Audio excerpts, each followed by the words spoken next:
During my 75th birthday, I overheard my daughter-in-law say, "I hope this is her last one." I smiled and stayed quiet. The next day, I made a call that changed everything. If you're watching this video, subscribe now and comment where you're watching from. The party had been James's idea, my only son, always insisting we needed to celebrate Mom properly. The elegant affair unfolded in the home I'd designed 40 years ago, now slowly becoming foreign as Rebecca systematically redecorated it room by room. I excused myself from a conversation with former colleagues to use the bathroom, my legs feeling unusually heavy, a symptom that had been increasing since my sister Elaine's death 3 years ago. As I walked down the hallway, voices drifted from my son's study. "I hope this is her last birthday," Rebecca said, champagne glass catching the light. "I've already planned how I'll redecorate her studio into the most magnificent closet." I froze, my hand gripping the wall for support. "Patience, darling." James's voice, my defender, my pride, sliced through me with clinical detachment. "The doctor says her heart won't last much longer, and when it happens, all this becomes officially ours." They clinked glasses, laughing softly. 50 years designing buildings had taught me to calculate structural integrity under pressure. I straightened my spine, arranged my face into the pleasant mask I'd perfected in male-dominated boardrooms, and returned to my guests. "To the best mother a son could ask for," James announced later, raising his glass. The same son who had always struggled with living in my shadow, who had shown flashes of resentment when magazines described him as Caroline Weber's son rather than his own man. I smiled and nodded, eyes clear for the first time in years. I saw everything now, how James had gradually taken control after Elaine died. First it was helping with technology, then managing my confusing finances, and finally controlling my medication for my dangerous heart condition. That night, alone in my bedroom, I stared at the ceiling. James had always been ambitious, forever seeking the approval his father had withheld. My late husband had resented my success, and I now saw that same resentment reflected in our son. Morning came, and I watched through my window as James and Rebecca left for their daily routines. I waited until Martha brought my breakfast, Martha who had been with me for 30 years, who had nursed me through pneumonia when Elaine couldn't travel, whose daughter's college education I had quietly funded after her husband's death. "Martha," I whispered, "I need to tell you something terrible. And I need your help." Her eyes registered concern, then understanding as I explained. Without hesitation, she replied, "Mrs. Weber, I've seen how they've been changing your medications. I've suspected something was wrong for months, but didn't know how to approach you. Whatever you need, I'm with you." An hour later, alone in my studio, I dialed a number I hadn't called in nearly a decade. Victor Morales, his voice, still deep and commanding despite the years. "Victor," my voice cracked. "It's Caroline." The silence stretched between us. Decades of unspoken feelings, a relationship cut short when I chose family over love. "I need your help," I said finally. "And I think you'll want to hear what I have to say about the urban hub concept." I could almost hear him straightening in his chair. Our unrealized vision, the revolutionary sustainable urban complex we'd designed together before our paths diverged. "I'm listening," Victor replied. For the first time since finding my sister's cold body 3 years ago, I felt something stir within me. Not just anger, but purpose. January 15th, 2025, the morning after my birthday revelation. I sat in my studio examining my life with the same precision I once applied to structural integrity calculations. How had I let this happen? James had inserted himself into every aspect of my existence while I grieved Elaine. 3 years ago, when she died suddenly of an aneurysm, he stepped in to help while I was emotionally vulnerable. By August 2024, he'd convinced me to switch from Dr. Leonard, my physician of 20 years, to Dr. Harrison, his cardiac specialist friend. I studied my trembling hands. Were they actually deteriorating? Or was it the cocktail of medications James insisted I needed? The same medications he personally administered each morning and night. Martha brought tea, closing the door softly behind her. "I've been documenting the changes in your medications," she whispered, placing a small notebook beside me. "The labels don't match what they put in the containers. I started keeping notes 8 months ago when your symptoms got worse after each prescription update." "Thank you," I said, genuinely moved. You've been risking your position. Mrs. Weber, when my husband died and Alicia needed college money, you didn't offer a loan. You created a scholarship that preserved our dignity. Some loyalties can't be bought. They've been paying me extra to report your confused behaviors, but I've been telling them what they want to hear. Using the untraceable phone Martha had procured, I placed a call to Dr. Leonard. "Caroline Weber," he exclaimed. "It's been too long.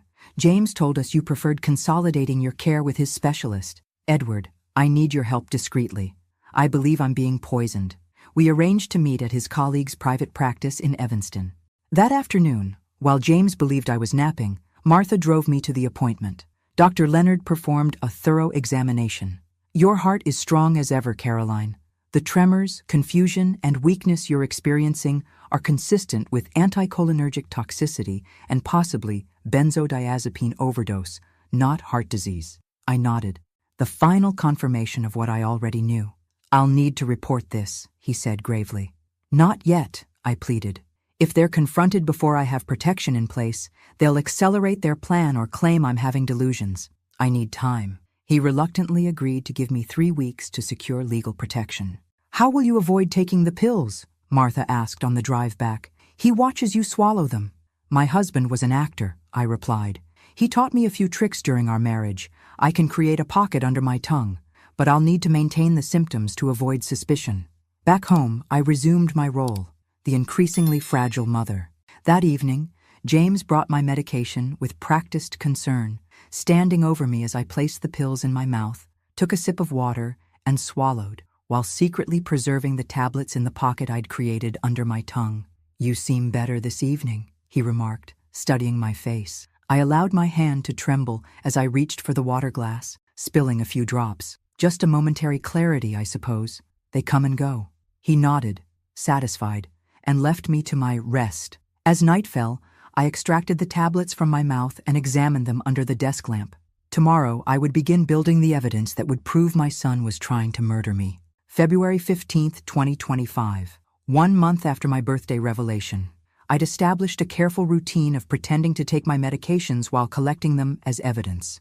Dr. Leonard had helped me obtain legitimate prescriptions through Martha, allowing me to begin recovery without alerting James and Rebecca. The detective Victor hired, Michael Donovan, was an ex-Boston police officer specializing in financial crimes against the elderly.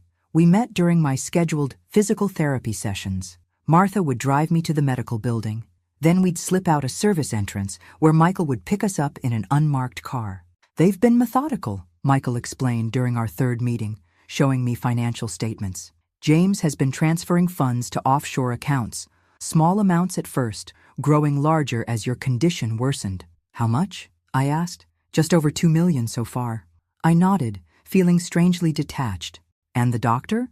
"Dr. Harrison has a pattern. 3 wealthy patients in the last 5 years, all with heart conditions, all leaving considerable estates to family members who were his patients first." "He kills for referrals," I murmured. "Not directly. He prescribes medication combinations that cause deterioration over time. The death certificates all read natural causes, very clean." I studied the documents, architect's eyes finding patterns. "Show me everything on Rebecca." Michael hesitated. "Mrs. Weber, this might be difficult to hear. I found out my son is trying to murder me for my money. I doubt anything could be more difficult than that." He passed me another folder. Inside were photographs of Rebecca with a man I didn't recognize, clearly intimate. More troubling were the documents they were reviewing. Blueprints of my house, property valuations. "Stephen Kaufman, real estate broker specializing in luxury properties," Michael explained. "Before connecting with your son's circle, Rebecca was investigated for similar elder financial abuse in Boston 5 years ago. The case was dropped when the victim died before charges could be filed." The pieces connected in my mind. "So my son married a professional predator." "It appears so. They're not just planning your death, they're already spending the proceeds." That evening, I began sketching, not buildings, but a different kind of structure, a trap. Every good architectural design begins with understanding the foundation you're working with. Mine was crumbling, but not yet collapsed. The physical symptoms of long-term medication poisoning would take months to reverse. My hands still trembled slightly when I was truly tired. Occasional cognitive fog descended without warning. a frightening experience that Dr. Leonard assured me would diminish over time, but might never completely disappear. These limitations became part of my design. I couldn't engage in a direct confrontation while physically compromised. I needed to create a scenario where their own actions would expose them. The next morning, James entered my bedroom with a glass of water and pills. "I was thinking," I said, injecting a note of confusion into my voice, "perhaps we should update my will soon, just to make sure everything's in order." Something flashed in his eyes, eagerness poorly disguised as concern. "That's thoughtful, Mom. I'll call Henderson tomorrow." Henderson, not my attorney of 40 years, but his friend from the golf club. Another piece of the puzzle. After he left, I removed the pills from under my tongue and added them to the growing collection hidden in a hollowed-out architectural history book. Evidence. My recovery would be slow, my justice carefully constructed. Like any good architect, I understood that rushing compromises structural integrity. March 10th, 2025. Nearly 2 months after discovering the betrayal, my physical improvement remained carefully hidden beneath a facade of continued decline. I'd mastered appearing frailer when James and Rebecca were watching, while using my periods of unsupervised time to rebuild my strength. Today marked a crucial development: my meeting with Richard Anderson, one of Chicago's most formidable attorneys specializing in elder law. Victor had arranged the consultation at his downtown office, disguised as another medical appointment. "Mrs. Weber," Richard said after reviewing my evidence, "what your son and daughter-in-law are doing constitutes elder abuse, financial fraud, and potentially attempted homicide. We should go to the authorities immediately." "Not yet," I countered. "A premature legal battle would be protracted, draining, and might not secure the complete justice I seek. James is well connected in this city. I need an airtight case and a strategy that prevents them from enjoying any benefits from their actions." Richard's eyes narrowed thoughtfully. "What exactly do you have in mind?" I outlined my plan, watching his initial skepticism transform into reluctant admiration. "It's unorthodox," he admitted, "but potentially effective. The property transfer to an educational foundation is particularly elegant, legally sound, and difficult to contest once executed. And the timing of the public revelation? Critical. We'll need everything in place before they realize what's happening." After the meeting, Victor drove me back to the medical center, where Martha waited. "You're taking substantial risks, Caroline," he said, concern evident in his voice. "I'm eliminating risks. Victor, every day I remain under their control is another day they could decide to accelerate their timeline." The Urban Hub project had been our shared vision, a revolutionary urban development concept that integrated sustainable living and community spaces.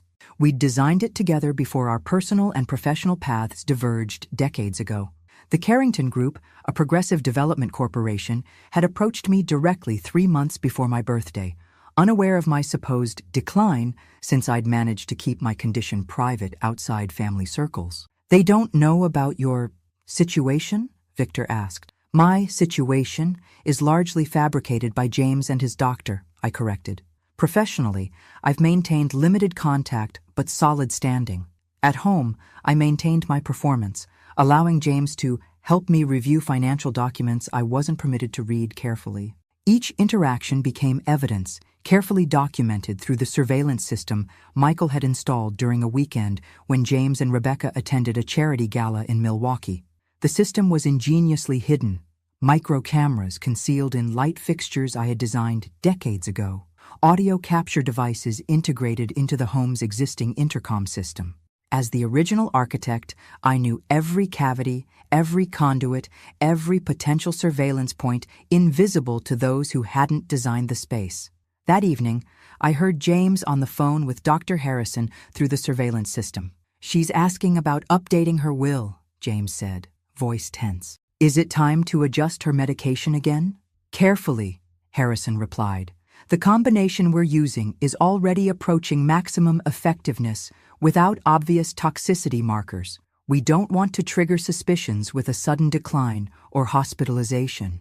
The West Ridge partnership requires capital I don't currently have access to. We need to accelerate. Patience has gotten you this far, James. Rush now and you risk everything." I was running out of time, but so were they. The foundation paperwork was nearly complete, the Carrington contract ready for signing, and Elizabeth Chen, a rising star in the prosecutor's office whose mother had worked with me early in her architectural career, had agreed to review my case file. April 5, 2025, nearly 3 months into my covert resistance. The physical toll of prolonged medication poisoning continued to manifest in unexpected ways. Some mornings I woke with my right hand completely numb. Other days, words would temporarily vanish from my vocabulary. Terrifying episodes that Dr. Leonard assured me should gradually diminish. "You need to eat, Mrs. Weber," Martha insisted, placing a tray beside my drafting table where I'd been working on the Urban Hub plans. I glanced up, realizing I'd forgotten lunch again. 3 months of proper medication had improved my condition significantly, but the lingering effects of the poisoning required careful management, consistent meals, proper hydration, and strategic rest periods. "The Carrington people were impressed," Victor said during our daily secure call. "They understand your current physical limitations, but value your architectural vision more than your ability to personally visit construction sites. And the foundation? Fully established as of yesterday.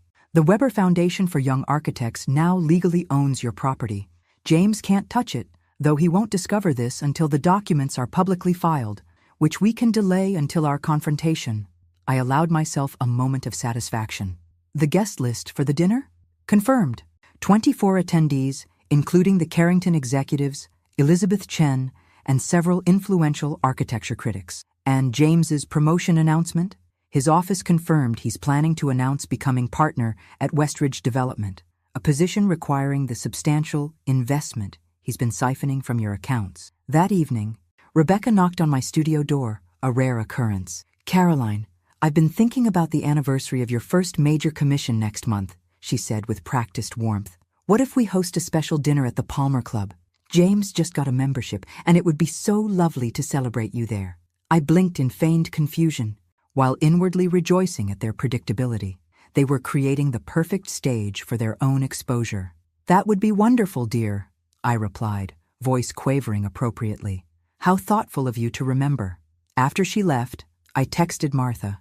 "They're planning their own event, May 15th. Perfect timing." That night, I watched from my window as James had a heated phone conversation on the patio. Using the surveillance system, I accessed the recording later. "It's taking too long," James was saying. "Harrison says we need to accelerate. Yes, I know it's risky, but the Westridge partnership requires immediate capital." "The foundation? No, that was just talk." She never followed through. How little he knew me. The next morning, James brought my medication with a different pill added, slightly larger, with a faint green tint. "Dr. Harrison suggested a supplement to help with your circulation," he explained smoothly. I nodded and pretended to swallow it with the others. Once alone, I sealed it in a plastic bag and texted Michael. "New medication introduced. Need analysis ASAP." 2 days later, Michael confirmed my suspicions. A higher dose of the same drug that had been causing my symptoms, but this version would accelerate heart and kidney damage. They were done waiting. So was I. Over the next week, I finalized every aspect of my counteroffensive with Victor, Michael, and Richard. Meanwhile, I focused on the Urban Hub designs, losing myself in the creative flow that had defined my career. Despite the lingering effects of the poisoning, my architectural vision remained intact, perhaps even enhanced by my newfound appreciation for creating spaces that accommodated vulnerability without sacrificing beauty or function. The countdown to May 15th had begun. In architectural projects, the final phase before unveiling always requires the most precision. My revenge would require that same exacting standard. May 10th, 2025. 5 days before the confrontation. The transformation needed to be both physical and strategic. For the dinner at Palmer Club, I needed to embody the change that had occurred within me, a visual statement as powerful as any building I'd ever designed. "Too severe," Victor commented as I tried on a black designer suit in his penthouse where I'd been secretly preparing. My recovery, while significant, remained incomplete. The tremors still appeared when I was tired, and occasional cognitive lapses required Victor's patient assistance. "I'm not attending a funeral," I agreed, though in many ways I was. The funeral of the passive, manipulated woman I'd allowed myself to become. We settled on a crimson dress, architectural in its precision, with clean lines that emphasized strength rather than fragility. My silver hair, which James had insisted I wear in a soft, grandmotherly style, was now cut in a sleek, sophisticated bob that framed my face with authority. "They won't recognize you," Victor said, something like awe in his voice.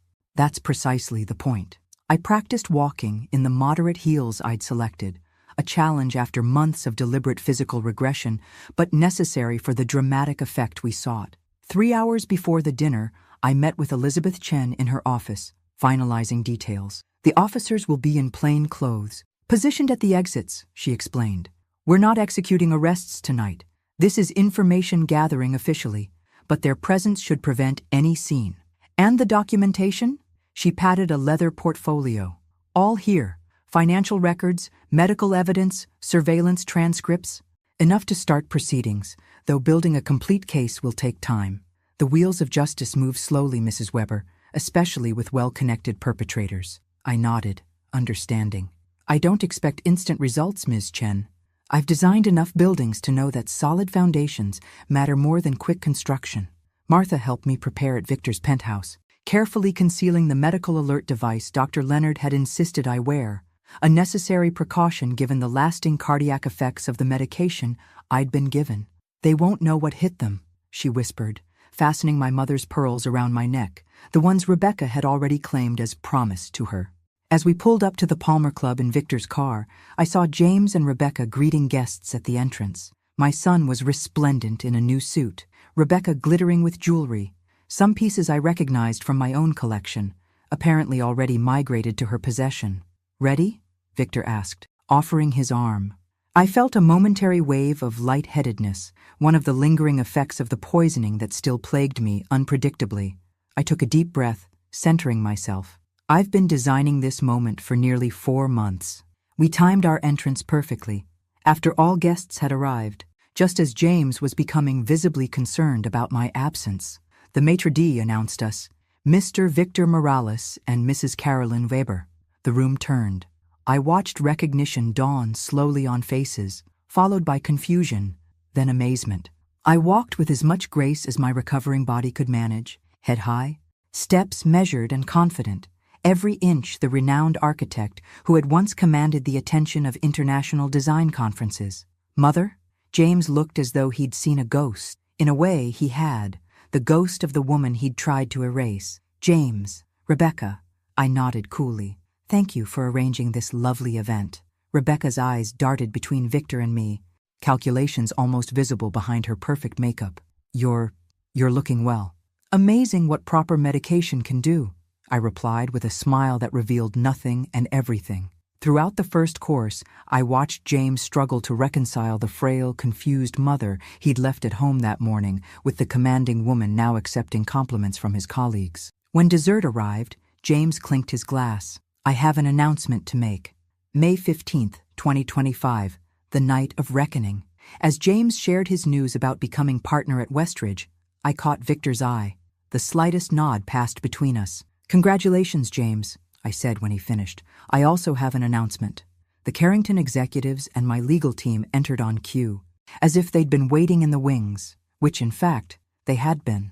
"I'm pleased to announce the official launch of the Urban Hub concept," I said, my voice carrying easily across the now silent room.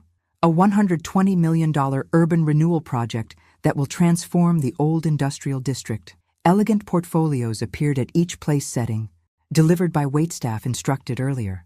"But that's not all," I continued, enjoying the bloodless look on James's face. "I'm equally proud to announce the establishment of the Weber Foundation for Young Architects, which as of last month is the new owner of my residence, preserved in perpetuity as an educational center." Rebecca's champagne glass froze halfway to her lips. "And finally," I said, nodding to Elizabeth Chen, who stepped forward with her portfolio, "I believe some legal matters require immediate attention." The fallout was immediate and devastating. As Elizabeth quietly presented James with legal documents detailing the investigations into financial fraud, medical manipulation, and conspiracy, I watched the careful facade he'd maintained for years crumble before my eyes. "This is ridiculous," he sputtered, voice rising as he skimmed the papers. "My mother is confused, has been for months. Ask her doctor. Dr. Harrison is currently being questioned by the medical board." Elizabeth replied calmly. His cooperation could reduce his own charges considerably.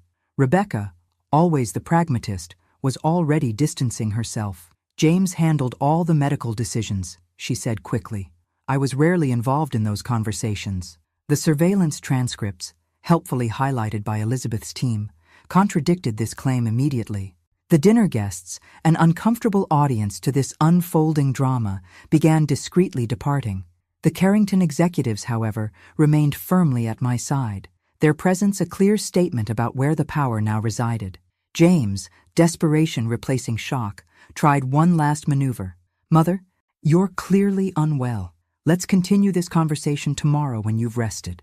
I met his gaze directly. I've never been clearer in my thinking, James. Nearly 4 months of your poisoning required 3 months of recovery. But I'm fully capable of making my own decisions now. Poisoning? That's absurd. But his eyes darted to the exit where he'd spotted the plainclothes officers. We have the medication analysis, Elizabeth interjected smoothly, and Martha has provided a full statement about the pill substitutions she witnessed. At Martha's name, James's expression darkened. That interfering— Careful, I interrupted. Your position is precarious enough without adding witness intimidation. Rebecca, seeing the complete collapse of their plan, made a different calculation. She edged away from James, her designer heels clicking sharply on the marble floor. I need to use the restroom, she murmured, reaching for her purse. Mrs. Weber, Elizabeth said quietly, my colleague would be happy to accompany you. She nodded toward a female detective who stepped forward with a professional smile. The orchestration was perfect. No dramatic arrests, no public handcuffing, just the quiet, relentless pressure of consequences beginning to unfold. As the room emptied, James found himself increasingly isolated. His new firm partners drifted away with uncomfortable nods, the invisible bonds of social standing visibly recalculating in real time. You've just destroyed my career, he said when we were nearly alone, anger replacing his earlier panic. No, James, you destroyed it yourself, along with our relationship, the moment you decided my death was an acceptable path to your advancement. For the first time, he didn't deny it. You never understood what it was like being your son. Always in your shadow, never measuring up. Dad understood. He felt it too. The mention of my late husband, who had indeed struggled with my success, was calculated to wound. Once it would have. Now I saw it only as another manipulation. July 15th, 2025, 2 months after the confrontation at Palmer Club. I sat across from Elizabeth Chen in the prosecutor's office, reviewing new evidence. The case against James, Rebecca, and Dr. Harrison had strengthened considerably as financial forensics uncovered the full extent of their scheme. The medication evidence is particularly damning, Elizabeth explained, laying out the lab reports. The combinations Dr. Harrison prescribed showed a clear intent to induce symptoms mimicking dementia and heart failure. I studied the reports with clinical detachment, no longer feeling the visceral betrayal that had once consumed me. And James's accounts? We've traced just over $2 million transferred from your accounts to offshore holdings. The court has frozen everything pending trial. My son now lived in a rented apartment after being asked to take a leave from Westridge Development. His partnership offer had evaporated as news of the investigation spread through Chicago's close-knit professional circles. And Rebecca? Staying with her sister in Milwaukee, she's attempting to position herself as another victim, claiming James manipulated her. I smiled thinly. The surveillance recordings suggest otherwise. Elizabeth nodded. Her counsel has approached us about a potential cooperation agreement. She's willing to testify against James and Dr. Harrison in exchange for reduced charges. It's a standard strategy in complex cases like this. Is it worth considering? I asked. Potentially. Her testimony would strengthen the case against the other two, particularly Harrison. Medical crimes are notoriously difficult to prosecute without insider testimony. Later that day, I met with the Carrington team at their downtown offices, my first formal business meeting in years. My recovery continued steadily, though certain limitations remained. I still tired easily and occasionally lost words mid-sentence, a humbling experience that Victor gracefully navigated during meetings. The preliminary designs have already generated significant interest, Howard Carrington explained as we reviewed the project timeline. Your return to active practice is being hailed as a major event in architectural circles. That evening, returning to Victor's penthouse where I'd been staying, I found an unexpected visitor waiting in the lobby. James looked terrible, unshaven, eyes bloodshot, wearing clothes that hadn't been pressed. The doorman appeared uncomfortable, clearly having been instructed not to allow him upstairs. "Mrs. Weber, I tried to explain you don't accept unscheduled visitors." "It's all right, Henry," I said calmly. "We can talk here." James straightened as I approached, attempting to summon his former confidence. "Mother, this has gone far enough. The family's dirty laundry is becoming public spectacle." "Attempted murder isn't dirty laundry, James. It's a felony." He flinched. "That's a gross exaggeration.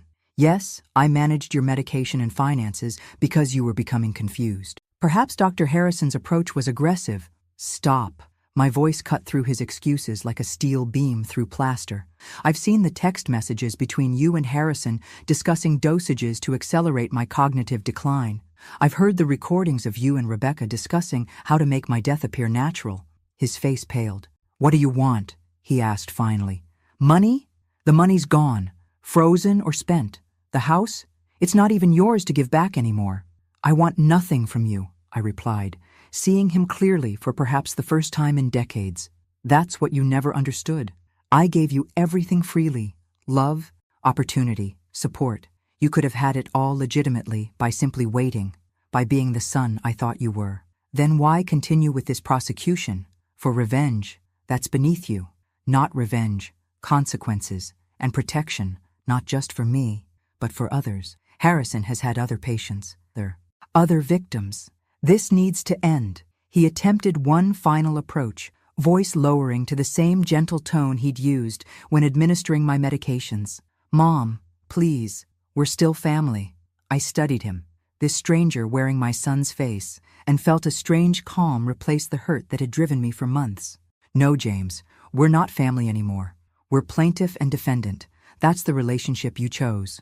October 15th, 2025, 5 months after the confrontation. Autumn had transformed Chicago, painting the city in amber and crimson.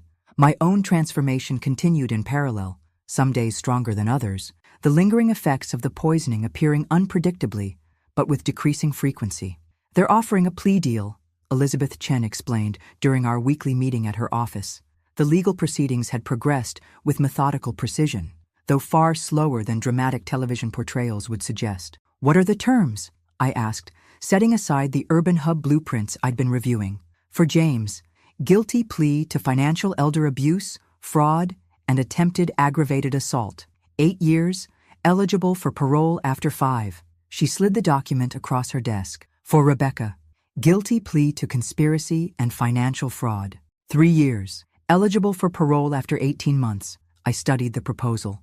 "And Dr. Harrison? 6 years and permanent revocation of his medical license. He's cooperating extensively, providing information on other, similar cases." The thought of other elderly victims made my stomach tighten. "What do you recommend?"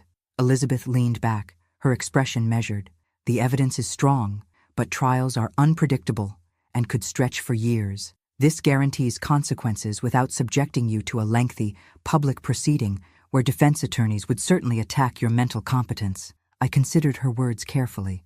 "A trial would mean testifying, reliving the betrayal, having my mental competence questioned, exposing private humiliations." "I'll consider it," I replied, tucking the document into my portfolio. That evening, Victor and I dined on his terrace overlooking Lake Michigan. In the 5 months since moving into his guest room, our relationship had evolved into a comfortable companionship. Nothing romantic. Those feelings belonged to a different lifetime when we'd been young architects with matching ambitions. But something perhaps more valuable: mutual respect and understanding. "You're quiet tonight," he observed, pouring more wine. Thinking about the plea offer, I explained the terms. "Part of me wants to refuse, to push for maximum sentences." Victor nodded. "Understandable. What's stopping you?" "Practicality. A trial would be draining, potentially damaging to the foundation and urban hub." I paused. "And perhaps I'm just ready to build something new instead of demolishing the old." Later that night, unable to sleep, I found myself at my drafting table.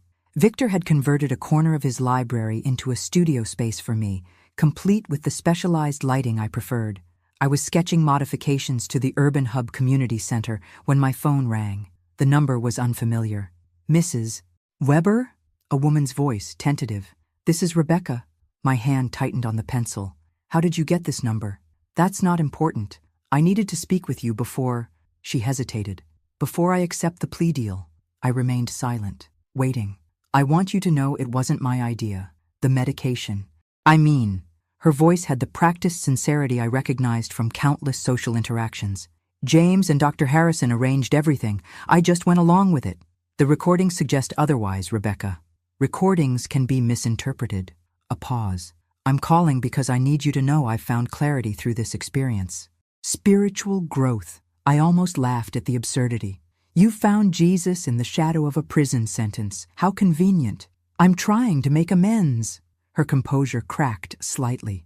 James manipulated me just like he manipulated you. I was young when we met, impressionable.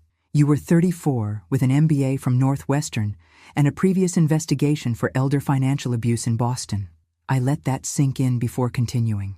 Michael Donovan is very thorough. Her sharp intake of breath was audible. That case was dropped. Yes, your previous victim died before charges could be filed. Convenient timing seems to be a pattern with you. The pretense of contrition vanished from her voice. You think you've won, don't you? The great Caroline Weber, back on top. But James was right about one thing. You'll die alone in that sterile penthouse, surrounded by your precious blueprints instead of family. I'd rather die surrounded by honest blueprints than dishonest family, Rebecca. January 15th, 2026, 1 year after discovering the betrayal. The Weber Foundation for Young Architects welcomes you. The engraved stone plaque gleamed in the winter sunlight as reporters gathered for the official opening of my former home, now transformed into an educational center for architectural students. The timing was deliberate. Exactly 1 year since I'd overheard Rebecca's fatal birthday wish. Martha stood proudly beside me, now the foundation's administrative director rather than a housekeeper. Behind us, 20 scholarship students, the foundation's first cohort, waited for the ribbon-cutting ceremony. Mrs. Weber, how does it feel to see your home transformed this way? Called out a reporter from Architectural Digest. I stepped to the microphone, careful of my balance. One of the lingering effects of the medication poisoning was occasional vertigo, though less frequent than months earlier. Architecture has always been about transformation, turning vision into structure, ideas into spaces where lives unfold. This building has been transformed many times, first from land to home, then from home to battleground. I paused, meeting the eyes of several reporters directly. Now its final and most important transformation, from private residence to public legacy. The Chicago Tribune reporter raised her hand. And your son? Any comment on his sentencing last month? Elizabeth Chen, standing nearby, moved to intervene, but I raised my hand slightly. My son made his choices. The courts have determined the consequences. Today isn't about destruction, but creation. These students, I gestured to the young architects behind me, represent the future.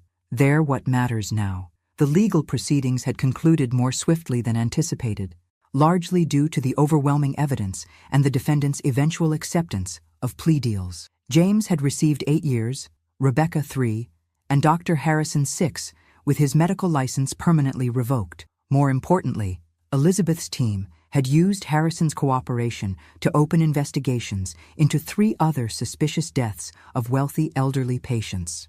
After the ceremony, Victor guided me through what had once been my home. The transformation was remarkable. My studio, which Rebecca had planned to convert to a closet, now housed state-of-the-art design technology. The formal dining room where James had administered my medications was now a lecture hall. Does it feel strange? Victor asked, as we paused in what had once been my bedroom, now converted to a reference library. Less than I expected, I admitted.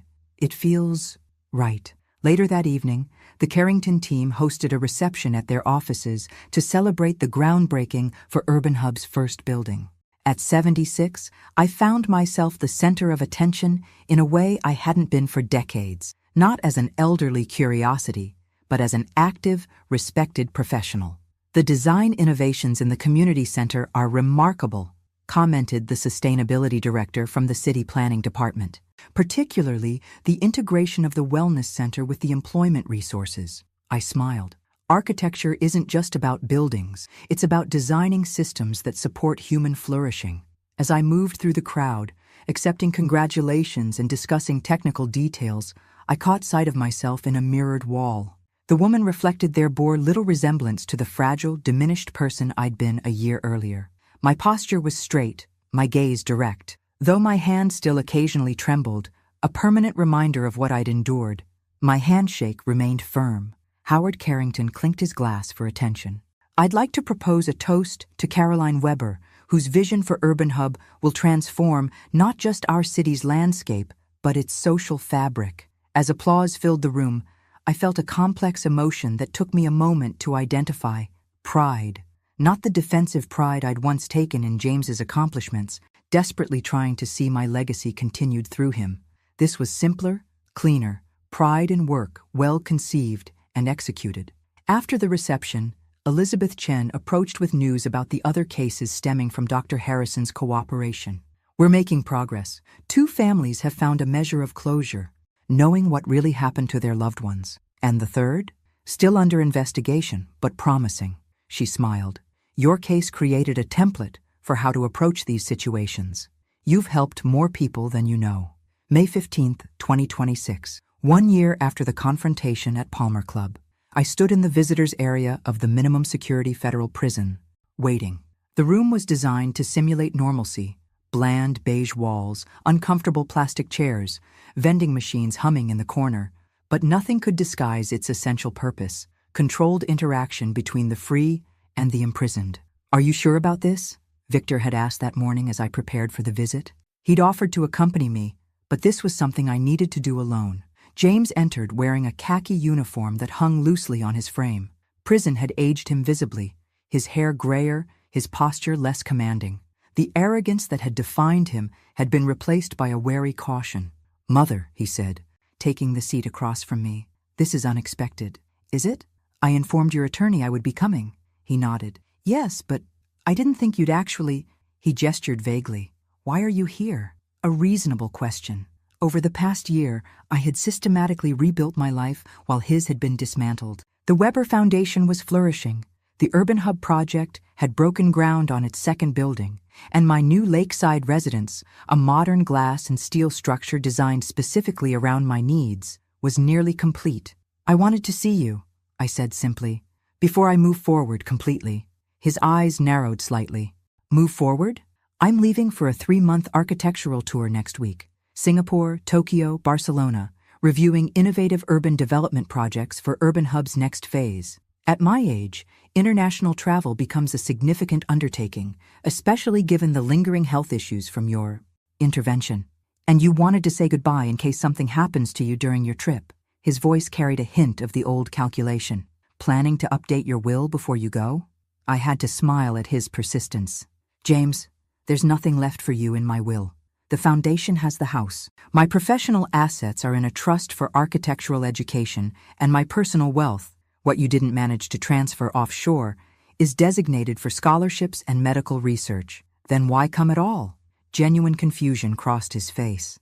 I studied him, this man who had been my only child, my anticipated legacy, and felt an emotion that surprised me: pity. "I came because I wanted to understand, not just what you did, but why. What makes a person decide their parent's life is worth less than their impatience for inheritance?" He looked away. "You wouldn't understand. Try me. I've spent a year rebuilding my life." "James, that process requires understanding what went wrong in the first place. It started small," he said finally. "After Dad died, you were so capable. Running the firm, winning awards, never needing anything from anyone. Then when Aunt Elaine died, you finally seemed vulnerable, human. So you exploited that vulnerability?" He winced. "I helped you, genuinely at first, but then I saw how easily you accepted my guidance on technology, finances. It felt like finally having power in our relationship. And Rebecca? Rebecca saw opportunity. She's always been practical. The new medication, the one you introduced right before the confrontation," I said finally. "That was meant to be the end, wasn't it?" He didn't deny it. "Harrison said your heart wouldn't last 3 months on that regimen." I nodded, absorbing this confirmation of what I'd already known. "You would have literally watched me die, day by day." "I would have been the devoted son caring for his ailing mother," he corrected. The narrative was important. Yes, I suppose it was. January 15th, 2027. 2 years to the day after overhearing Rebecca's fatal birthday wish. I hosted a gathering on the terrace of my new lakeside home, a modernist structure of glass, steel, and warm wood that accommodated my occasional physical limitations while emphasizing strength and clarity. To Caroline Weber and the second phase of Urban Hub, Howard Carrington raised his glass as the small assembly cheered. The past 2 years had transformed not just my circumstances, but my understanding of what mattered. My recovery from the poisoning had plateaued 6 months earlier. The tremors in my right hand would remain permanent, as would occasional cognitive lapses and reduced stamina. But these limitations had become integrated aspects of my existence rather than defining features. The community impact statistics are remarkable, Elizabeth Chen commented, examining the project report. Now a federal judge, after her successful prosecution of what the media had dubbed the Weber case, she remained a valued ally. Victor, arriving late from a meeting, joined us on the terrace. In the 2 years since my revival, our relationship had evolved into something neither of us had anticipated, a partnership of equals, with separate homes but intertwined lives. "Sorry I'm delayed," he said, accepting a glass from Martha. The Singapore investors had questions about the sustainability metrics. As conversations flowed around me, I took a moment to observe this assembly. Not family by blood, but a community formed through choice and shared purpose. Martha and her daughter, now the Foundation's educational director. Michael Donovan, who had transitioned from detective to the Foundation's security consultant. The first graduating class of Weber Scholarship recipients, Elizabeth and her family. "Speech!" called Howard Carrington, raising his glass again. I smiled but shook my head. "I'm an architect, Howard. We build rather than talk." "Nonsense," Victor countered. "I've sat through enough of your client presentations to know better." Yielding to their encouragement, I moved to the edge of the terrace where the lake stretched before us, Chicago's skyline visible in the distance. 2 years ago today, I began, I faced a choice between accepting a planned ending or designing a new beginning. As an architect, the answer was obvious. I gestured toward the urban hub model displayed nearby. "We build." Murmurs of agreement rippled through the gathering. But what I've learned since then is that the most important designs aren't buildings or projects. They're the connections between people, the foundations of trust, the frameworks of purpose, the structures of meaning we create together. After the guests departed, Victor remained, helping Martha clear the last glasses despite her protests. "You seem contemplative," he observed as we sat watching the moonlight on the lake. "I received a letter from James yesterday," I explained. "His first in 18 months. Victor's expression tightened. What did he want? "To inform me he's eligible for parole next year. He's completed multiple rehabilitation programs, found religion, written a memoir about toxic family dynamics. Are you going to respond?" I shook my head. "There's nothing left to say. Some buildings can't be salvaged after fundamental damage. They can only be acknowledged as ruins, studied for their failures, and left behind." Victor nodded, understanding as always. "Any regrets?" he asked finally. I considered the question seriously. The physical aftermath of the poisoning remained. The tremors, some memory lapses, reduced stamina requiring careful management. Yet these limitations had forced innovative adaptations in both my home design and working methods. "Only that I didn't make that call to you sooner," I answered truthfully. "I lost years to fear and inertia before James ever gave me those pills." Victor reached for my hand, his fingers intertwining with mine. "We have now, and we're making good use of it." Inside my perfectly designed home, the architectural plans for Urban Hub's third phase lay ready for tomorrow's review. On my desk, applications from next year's scholarship candidates awaited evaluation. The occasional tremor in my hands remained a permanent reminder of what had nearly been lost. But like any good architect, I had incorporated this structural reality into my design rather than pretending it didn't exist. "To second chances," I said, raising my glass one final time. "And to the architects who build them," Victor replied. Against the Chicago skyline, where buildings I'd designed decades earlier stood alongside newer creations, I embraced the truth that had saved me. It's never too late to redesign your life. Thanks for listening.